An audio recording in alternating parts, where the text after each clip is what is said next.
मध्य प्रदेश में मंत्रिमंडल विस्तार हो चुका है और मंत्रिमंडल विस्तार के बाद 24 सीटों का क्या कहता है सबसे बड़ा ओपिनियन पोल।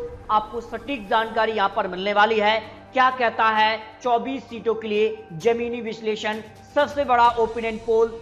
जहां दोस्तों मंत्रिमंडल विस्तार में भी काफी असंतुलन की स्थिति यहां पर दिखाई दे रही है। इससे पहले जो बड़ा सवाल था कि कौन बनेगा मंत्री, ये सवाल पूरा हो चुका है, लेकिन कई ऐसे बड़े नाम हैं जो कि लिस्ट से गायब रहे हैं। इसके बाद काफी कुछ हलचल मध्य प्रदेश की 24 सीटों के लिए देखने को मिल रहा है। कई ऐसे विधायक हैं जो कि मंत्रिमंडल में शामिल ना होने से नाराज चल रहे हैं और अब कैलाश विजयवर्गीय भी कहीं ना कहीं मध्य प्रदेश के लिए एक बड़ा कह सकते चैलेंज बन सकते हैं शिवराज सिंह चौहान के लिए, क्योंकि इंदौर से रमेश मेंदोला को मंत्रिमंडल में शामिल ना करने से नाराज हो सकते हैं। इस प्रकार की खबर यहां पर चल रही है। इसके अलावा अगर बात करें तो मध्य प्रदेश में एक नया यहां पर कह सकते दौर चला है, अब टाइगर जिंदा है। जहां दोस्तों आपने डायलॉग काफी सुना होगा, लेकिन अब मध्य प्रदेश के लिए तो यहां पर अगर बात हो तो ज्योतिरादित्य सिंधिया कहते हैं कि अभी टाइगर जिंदा है, लेकिन जनता तय करेगी एमपी का टाइगर कौन है, क्योंकि आने वाले उपचुनाव में कमलनाथ का दावा है कि जल्द उनकी वापसी होने वाली है। लेकिन सोशल मीडिया हो या फिर अन्य जो बड़े एक्सपर्ट लोग हैं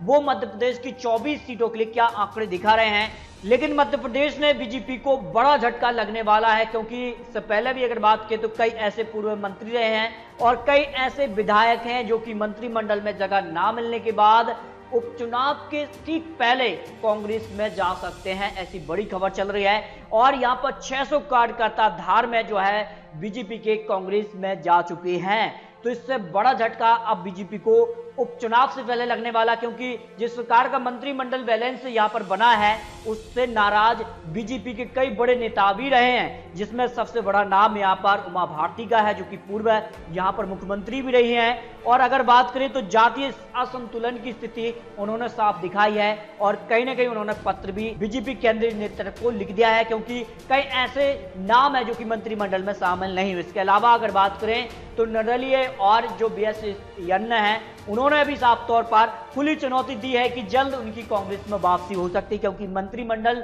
में उन्हें जगह मिले इसलिए उन्होंने कांग्रेस छोड़कर बीजेपी ज्वाइन की थी। लेकिन मध्य प्रदेश में होने वाले 24 सीटों में से 16 सीटों पर जो है ज्योतिरादित्य सिंधिया का गढ़ माना जाता है और कहीं ना कहीं ये मंत्रिमंडल शिवराज मंत्रिमंडल ना कहकर इसे ज्योतिरादित्य सिंधिया मंत्रिमंडल कह सकते हैं। इसमें कोई ज्यादा यहां पर बड़ी बात नहीं होगी। ज्योतिरादित्य सिंधिया 12 समर्थकों के लिए मंत्री बनाया गया है, जो कि वर्तमान में विधायक भी नहीं है। सबसे बड़ी बात यह है कि जो विधायक हैं उन्हें मंत्री ना बनाकर जो बागी होकर आए हैं उन्हें यहां पर मंत्री बनाया है। इसके अलावा शिवराज सिंह खेमे से अगर बात करें तो यहां पर 16 मंत्रियों ने शपथ ली, जिनमें से 8 पूर्व और जो नए 8 मंत्रियों ने शपथ ली, जिसके अलावा 14 पूर्व मंत्रियों को मंत्रिमंडल में शामिल नहीं किया गया है। ये काफी बड़ी खबर मध्य प्रदेश के लिए निकल कर आ रही है। लेकिन 24 सीटों पर होने वाले चुनाव को लेकर क्या कुछ आंकड़े, जमीनी विश्लेषण निकल कर आ रहा है। इससे पहले कुछ और जानकारी बता दें आपके लिए कि आने वाले चुनाव बिहार, पश्चिम बंगाल, असम, गुजरात, अन्य राज्य के चुनाव हैं, लेकिन सबसे जल्दी चुनाव होना है बिहार में। और बिहार में किस प्रकार के आंकड़े बन सकते हैं, और महाराष्ट्र की अगर बात करें तो महाराष्ट्र में भी कुछ हो सकता है, इस प्रकार की खबर है। एनसीपी अध्यक्ष शरद पवार और राहुल गांधी के बीच कहीं ना कहीं जुबानी जंग छिड़ चुकी है। उसके बाद कहीं ना कहीं यहां पर महाराष्ट्र पे भी सरकार गिरने का खतरा दिखाई दे रहा है। ऐसी बड़ी खबर यहां पर निकल के सामने आ रही है। लेकिन मध्य प्रदेश में अब क्या होने वाला है? क्या मध्य प्रदेश में आने वाले समय में ज्योतिरादित्य सिंधिया ही होंगे अगले मुख्यमंत्री? ये भी बड़ा सवाल है। इस पर अपनी राय कमेंट बॉक्स में रखिए, क्योंकि मंत्रिमंडल जिस प्रकार से यहां पर बनाया गया है उसमें साफ तौर पर युवाओं को और जो नए चेहरे उनको शामिल किया गया है। इसके अलावा ज्योतिरादित्य सिंधिया जो केवल 22 विधायकों के साथ आए, अगर वो 40 या 50 विधायकों के साथ बीजेपी में आ जाते तो पूरा मंत्रिमंडल ज्योतिरादित्य सिंधिया के ही द्वारा बन जाता। ऐसी बड़ी खबर भी यहां पर अब निकल के सामने आने लगी है। लेकिन उपचुनाव से पहले क्या कहता है मध्य प्रदेश का सबसे ताजा और सबसे सटीक ओपिनियन पोल? क्या कमलनाथ की वापसी या फिर बरकरार रहेगी बीजेपी? इसका जवाब आप और हम जानते हैं और आपको कुछ और आंकड़े यहां पर दिखाते हैं। देखिए, अगर बात करें तो कांग्रेस से आए जो 22 विधायक हैं, सबसे बड़ा सवाल यह है कि क्या बीजेपी इन 22 को ही टिकट देगी क्योंकि 12 को तो मंत्री बना दिया और 12 को अगर टिकट नहीं दिया तो मंत्री बनाने का कोई फायदा नहीं। ऐसे में जो अन्य बचे हैं, जिनमें अगर बात करें तो 22 में से अन्य बचे हैं, वो भी यहां पर टिकट को लेकर अब चिंतित होंगे, क्योंकि उन्होंने भी अपनी विधायकी छोड़ी है। लेकिन क्या होने वाला है, जनता उनको क्या एक बार फिर से यहां पर विधायक बनाने का मौका देगी या नहीं, या फिर कुछ और होगा, इस पर देखी जनता की राय।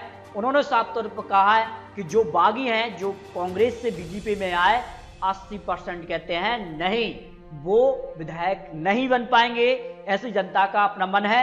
18% कहते हैं कि वो विधायक बन जाएंगे, यानी जो हाँ कहने वाले परसेंटेज काफी कम है। दो को पता नहीं है क्या होने वाला है मध्य प्रदेश की 24 सीटों के लिए। लेकिन कुछ और आंकड़े मध्य प्रदेश के लिए इस बार घोषणा पत्र अलग प्रकार का हो सकता है, क्योंकि 24 सीट और 24 घोषणा पत्र के साथ बीजेपी उतर सकती है। कांग्रेस की क्या होगी रणनीति, इस पर भी आपको बड़ी खबर यहां पर आने वाले समय में दिखाने वाले हैं। लेकिन ग्वालियर चंबल से अगर बात करें तो ज्योतिरादित्य सिंधिया का गढ़ माना जाता है।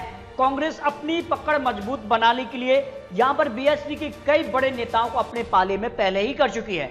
लेकिन माना यह जाता है कि बसपा का यहां काफी दबदबा है और 2018 चुनाव में भी उन्होंने कई सीटें यहां से जो है अच्छी पकड़ यहां पर बनाई थी। तो क्या उपचुनाव में यहां पर बसपा को कुछ आंकड़े मिलने वाले हैं, इस पर भी आपको यहां पर आंकड़े दिखाने वाले हैं। लेकिन 2018 में 22 लोगों के सामने भाजपा से चुनाव लड़े और हारे वो प्रत्याशी चुनावी मैदान में उतरेंगे या फिर कांग्रेस से आए सिंधिया समर्थक अब इन्हें 22 टिकट मिलने वाला है। अगर ऐसा कुछ होता है तो दोहरा संकट अब मध्य प्रदेश सरकार के सामने फिर से खड़ा हो सकता है। वर्तमान के अगर आंकड़े आपको दिखाएं तो भारतीय जनता पार्टी के पास 107 विधायक हैं, कांग्रेस के पास 92 हैं, 4 निर्दलीय और बहुजन समाज पार्टी 2 और समाजवादी पार्टी 1।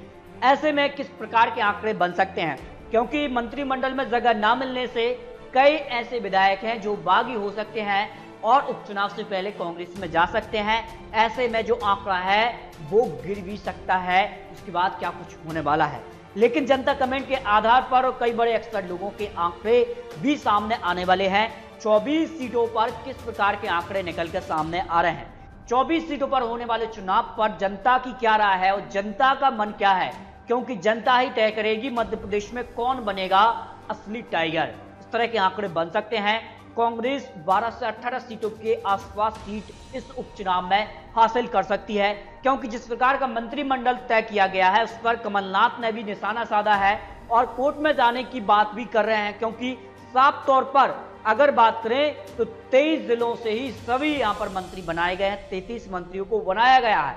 यानी साफ तौर पर जो उपचुनाव है उसको और यहां पर बीजेपी अपना पकड़ बनाने के लिए मंत्री यहां से बनाए हैं, ऐसा कमलनाथ का दावा है। लेकिन साफ तौर पर कमलनाथ कह रहे हैं कि उनकी जीत इस उपचुनाव में होने वाली है। वही इस तरह के आंकड़े बीजेपी के लिए बन सकते हैं। 6 से 9 सीट उनके लिए जा सकती है, क्योंकि जनता समझ रही है जिस प्रकार का मंत्रिमंडल यहां पर बनाया गया है, सारा का सारा मंत्रिमंडल इस उपचुनाव के आसपास ही दिखाई दे रहा है।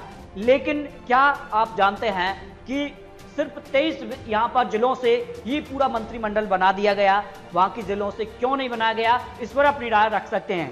क्योंकि वहां के जिले, कई ऐसे जिले हैं जहां से 3-3 मंत्री बनाए गए हैं, तो कुछ ऐसे जिले हैं जहां से एक भी मंत्री नहीं बनाया गया। इस पर अपनी राय रखिए और इस प्रकार के उपचुनाव में बीजेपी के लिए आंकड़े मिल सकते हैं। हालांकि मध्य प्रदेश उपचुनाव से पहले 2,10,000 सैंपल साइज का जो सर्वे किया गया था, मंत्रिमंडल पहले किया गया था, उसमें जो है कांग्रेस 18 से 20 सीटों के आसपास सीटें यहां पर ला सकती है और बीजेपी को 4 सीट के आसपास, अन्य के खाते में 2 सीट यहां पर दिखाई दे रही हैं। लेकिन मध्य प्रदेश की 24 सीटों के लिए आपके हिसाब से कितनी सीटें इस बार मिलने वाली हैं? क्या कमलनाथ की वापसी या फिर बरकरार रहेगी बीजेपी? इस पर अपनी राय कमेंट बॉक्स में रख सकते हैं, क्योंकि आने वाले समय में किस प्रकार से चुनावी प्रचार होंगे और किस प्रकार के उम्मीदवार यहां पर चुनावी मैदान में उतरते हैं वो काफी महत्वपूर्ण होगा। उसके बाद किस प्रकार से दल बदल भी होते हैं उसके आंकड़े भी आपको दिखाएंगे। और अगर आपने चैनल को सब्सक्राइब नहीं किया है तो कर लीजिए, ताकि आने वाली जानकारी का नोटिफिकेशन आपको टाइम मिलता रहे।